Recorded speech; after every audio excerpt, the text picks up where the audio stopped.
Oke, Assalamualaikum warahmatullahi wabarakatuh.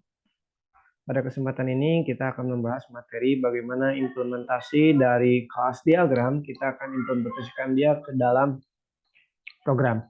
Nah, di sini di kelas diagram ini sebagaimana kita ketahui merupakan bagian dari UML ya, Unified Modeling Language, di mana salah satu UML itu kita udah pelajari sebelumnya mulai dari use case diagram, kemudian activity diagram. Nah, sekarang adalah kelas diagram.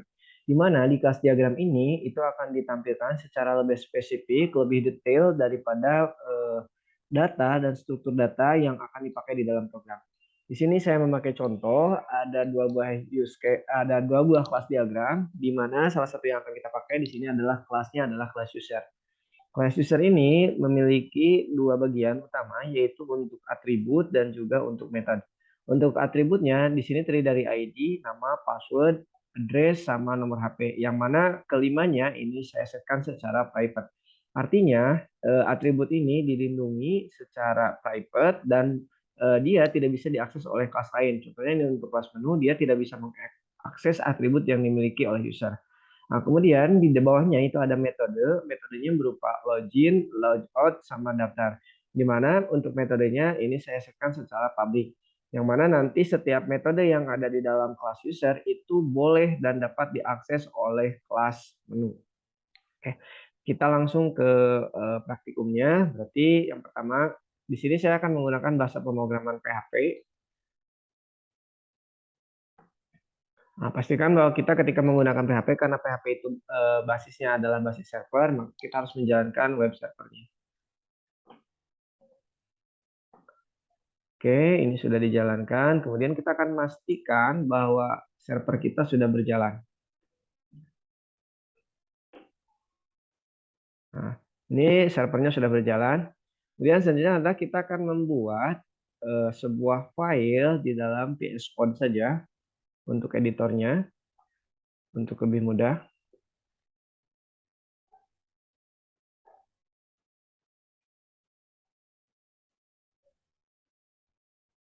Nah, kebetulan di sini saya akan menggunakan folder OOP. Nah, di dalam folder OOP ini kita akan bikin sebuah file dengan nama filenya adalah sesuai dengan nama kelas tadi ya. Kita akan kasih nama dia dengan user.php.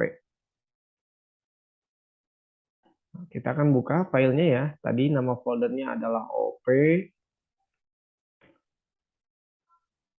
Nah, ini adalah strukturnya. Kita akan menggunakan ini. Kita akan menggunakan user.php. Nah, selanjutnya, tadi kita cek ya ke dalam kelas diagramnya. Di kelas diagramnya itu ada 5 atribut dan juga ada 3 metode dengan nama kelasnya adalah user. Nah, seperti biasa untuk memulai PHP kita akan butuh tag PHP-nya. Nah, tapi ketika file ini adalah file PHP, maka kita boleh tidak menggunakan penutup PHP. Kecuali kalau misalkan kita akan gabung file PHP ini dengan beberapa sintak daripada pemrograman yang lain, seperti kita akan menambahkan sintak HTML, kemudian CSS, dan JS. Kita akan misalkan menggunakan sintak-sintak tersebut dalam file PHP ini, maka mau tidak mau kita harus menggunakan tag penutup. Oke, untuk yang pertama kita akan deklarasikan dulu kelasnya bernama user tadi ya. Nah, untuk deklarasi kelas, nanti setelah dideklarasikan, kita memanggil nama sebuah kata kunci keyword bernama kelas, diikuti dengan nama kelas. Nah, kemudian diikuti dengan ini, bracket ya, kurung kurawal buka dan kurung kurawal tutup. Nah, ini menunjukkan bahwa kelasnya ini sudah berhasil kita buat. Nah, selanjutnya adalah kita akan bikin atributnya. Karena tadi atributnya disetkan private, maka kita akan tulis juga di sini setnya adalah private. Nah, kita coba balik lagi dulu ke sini, kita lihat. Di sini ada ID, nama, password, address, sama nomor HP. Karena ini kita menggunakan bahasa PHP, mau tidak mau kita akan menggunakan standar yang dipakai PHP untuk penulisan atribut. Jadi di dalam PHP itu setiap kita bikin atribut atau juga kalau kita menggunakan sistemnya adalah struktural, maka kita akan menggunakan tanda dolar setiap kita akan bikin variabel. Ini ya, tadi ada ID, kemudian misalkan kita akan bikinnya secara langsung. kemudian ada nama, kemudian ada address, kemudian ada nomor HP, satu lagi tadi password. Oke, misalkan passwordnya saya taruh di bawah. Nah, untuk yang terakhir berarti kita tidak pakai koma lagi, tapi kita menggunakan titik koma. Kalau sudah, kita save. Nah, coba kita lihat hasilnya, apakah ada error atau tidak. Nah, masih aman ya, tidak ada error. Kemudian kita akan bikin metodenya. Karena tadi metodenya kita setkan public, maka kita juga setkan public. Nah, untuk bikin metode di dalam PHP, kita akan menggunakan yang namanya function ya. Function pertama tadi misalkan kita akan bikin dulu, kita urutkan ya sesuai dengan alur logisnya ya. Pertama kita akan daftar dulu. Nah, ini yang membedakan antara kelas dan metode ya. Ketika kita menggunakan metode, itu cirinya dia akan menggunakan ini kurung buka kurung tutup. Artinya dia itu ada fungsi yang berjalan di dalam metodenya. Dan metode itu merupakan bagian daripada kelas. Kemudian misalkan ini function daftar, kemudian ada juga untuk public function untuk login. Dan yang terakhir kita akan bikin public function juga untuk logout. Oke, kita udah bikin, kemudian sama ya, tadi pastikan bahwa ini tidak ada error. Aman ya, tidak ada masalah. Nah, selanjutnya adalah ketika kita daftar. Nah, ketika kita akan daftar, kita akan setkan, nah, biasanya gini, ketika kita dapat sebuah formulir atau misalkan kita sebuah form untuk daftar, maka kita akan menginputkan data yang kita miliki, yang kita punya ke dalam sistem. Nah, artinya kita akan mengesetkan di function daftar ini untuk mengisi data-data yang ada di dalam atribut ini.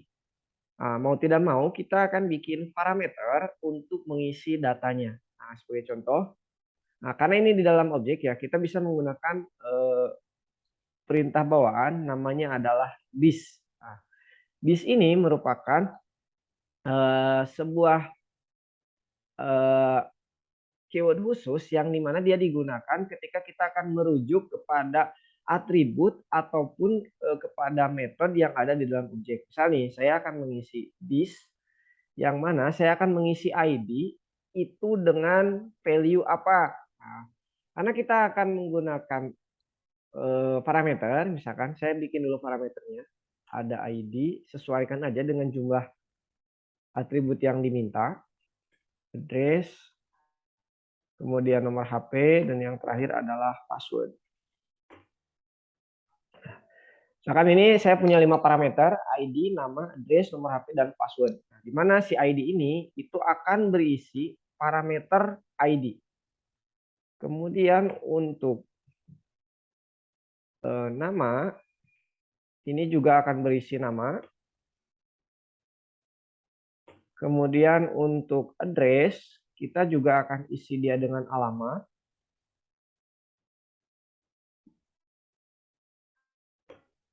Kemudian untuk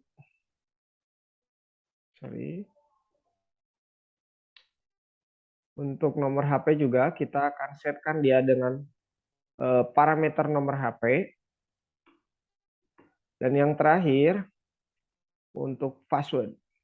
Nah, kita passwordnya pakai standar dulu ya, tidak menggunakan enkripsi dan lain sebagainya. Kita masih menggunakan teks biasa.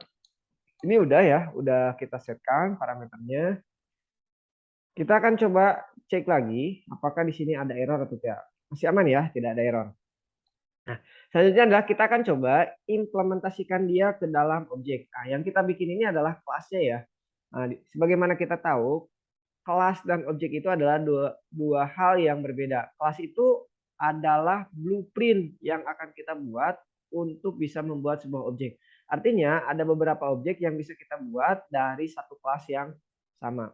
Contoh misalkan di sini saya akan bikin sebuah objek dengan nama user1, di mana kata kunci untuk membuat objek itu adalah new. Jadi jangan heran ketika kita menemukan kata kunci new, berarti itu adalah sebuah metode object oriented programming yang mana dia itu akan membuat sebuah objek. Di sini ya tadi sebagai di awal bahwa ini saya punya sebuah user satu sebagai objek di mana user ini dibuat dari kelas user. Nah, jangan lupa ini kurung muka kurung tutup ya karena dia adalah kelas. Kita akan coba dulu pakai ini ya debugging. Kita debug dulu apakah user ini udah ada atau belum. Kita cek ya. Nah, ini ya.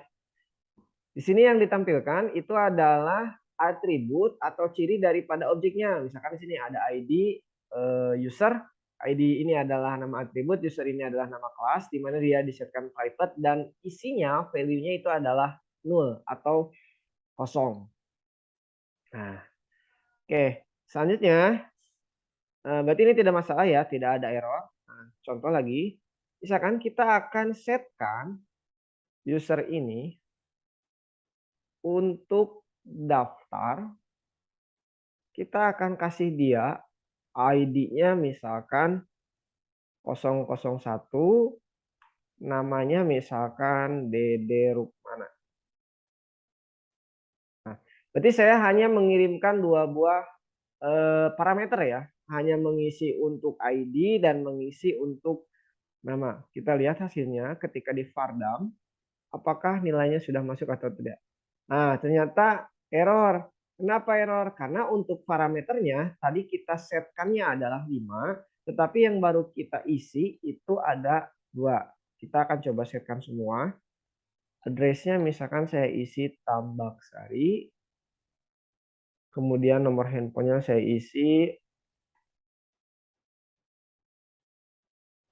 Dan yang terakhir misalkan passwordnya 123. Kita akan cek apakah masih error. Nah, ini ya, sekarang tidak error dan lihat value-nya sekarang tidak nol lagi tapi sudah ada isinya sesuai dengan parameter yang kita kirimkan. Ada 001, ada Dede Rukmana, ada Tambak Sari, kemudian ada nomor HP, sama juga ada untuk user password ya. Nah, berarti ini udah sesuai dengan apa yang kita harapkan. Oke, selanjutnya kita akan gunakan misalkan untuk login, kita akan tampilkan nilainya ya. Nah, ini mah baru kita akan hapus dulu Vardam-nya. Misalkan untuk yang login, kita akan menampilkan nilai daripada setiap atributnya. Berarti kita return aja, kita gunakan fasilitas return. Yang pertama yang kita return itu adalah kita pakai yang ini aja. Kita copy. Nah, tapi dalam satu return ya. Nah, berarti ininya kita hapus.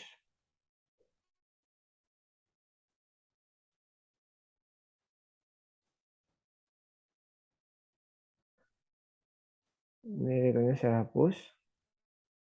Kita pakai kata-kata aja ya. Misalkan ID user itu adalah ID. Kemudian untuk nama user itu adalah disnama. Kemudian untuk alamat juga sama. Kemudian untuk nomor kontak. Dan yang terakhir itu adalah password. Oke. Nah, karena di sini kita menggunakan return value, maka ketika di objeknya kita harus menggunakan yang namanya echo. Karena di sini tidak ada echo-nya ya. Ini hanya mengembalikan nilainya saja, return value. Nah, berarti yang kita return-nya itu adalah kita panggil nama metodenya. Metodenya adalah login. Oke. Ini kita save. Nah, pastikan kita akan refresh dia di browser. Oke, ini ada error ya. Ada notice untuk ID line 16, nama line 17. Kita lihat ya, 16, 17. Oh, untuk yang ini ya. Oke, oh berarti kita hapus ininya ya. Tidak boleh menggunakan, karena kita tidak akan setkan lagi isinya. Nah, kita hapus aja ini. Jadi langsung manggil atribut daripada kelasnya. Kalau yang tadi mah ini kenapa ada semenangan? Karena kita akan mengisi value-nya, karena value-nya belum ada untuk ID, nama, address, nomor HP, dan password. Tapi sekarang kan udah diisi sama si metode daftarnya, karena metode daftarnya udah dipanggil duluan. Nah, berikutnya adalah metode login. Berarti metode login ini akan menampilkan data yang ada di dalam atribut.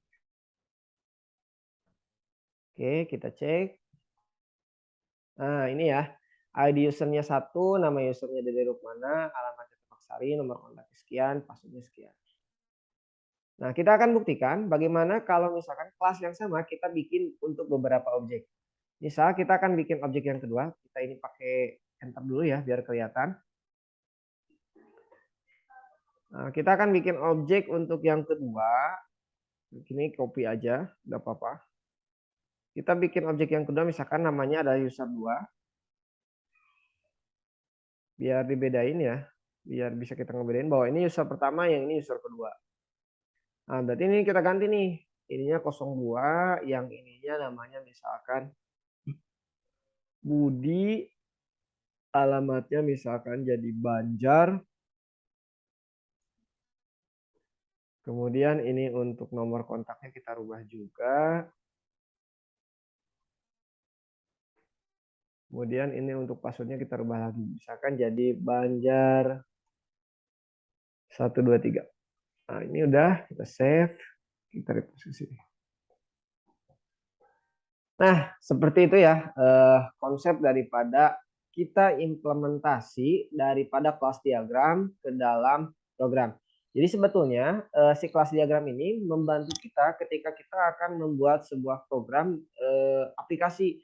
Jadi pada dasarnya kita punya rule ya, kita udah diarahin rule-nya mau seperti apa, karena udah jelas gitu ya, desainnya itu udah ada.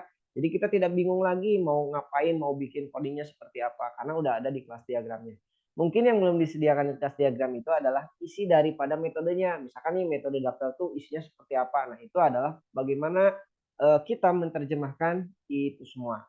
Oke, untuk materi kita hari ini saya cukupkan sampai di sini dulu. Berikutnya di pertemuan berikutnya adalah bagaimana kalau sekarang itu kan kita hanya menampilkan saja, tetapi bagaimana nanti untuk pertemuan berikutnya adalah bagaimana kita bikin supaya data yang ada di kelas diagram ini bisa ngambil data ke dalam database. Atau minimalnya kita minggu depan itu bagaimana kita bikin sebuah kelas yang mana kelasnya ini bisa kita pakai untuk menghubungkan daripada program kita ke database. Tapi dengan catatan tadi, kita masih tetap dengan menggunakan konsep object oriented programming. Oke, sekian saja dari saya. Terima kasih. Assalamualaikum warahmatullahi wabarakatuh.